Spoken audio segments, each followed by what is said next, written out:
Cette animation virtuelle vous permettra de mieux comprendre l'asthme et comment contrôler au mieux cette affection. Pour ceci, voyageons quelques instants dans notre organisme au sein de nos poumons. Comme vous le voyez, ceux-ci sont composés d'une multitude de conduites appelées bronches.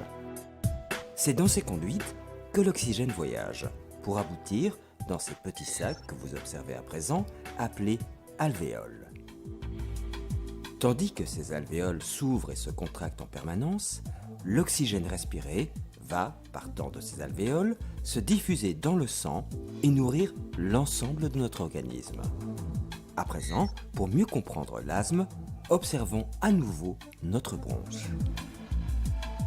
Vous voyez que celle-ci est parcourue de muscles lui permettant de se contracter puis de se dilater.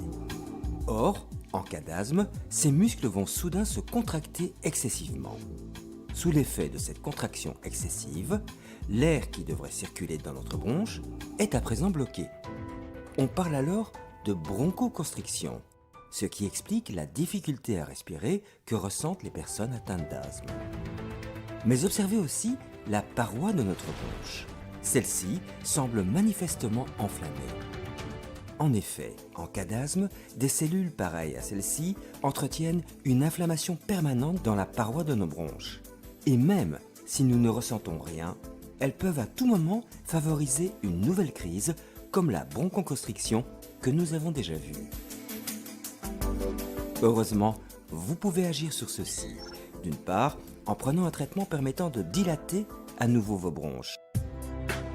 Et d'autre part, en y associant un deuxième traitement, s'attaquant à l'inflammation sans cesse présente dans ces bronches. Vous pouvez ainsi contribuer à prévenir la survenue de ces crises, d'où l'importance de la prise quotidienne de ces traitements associés.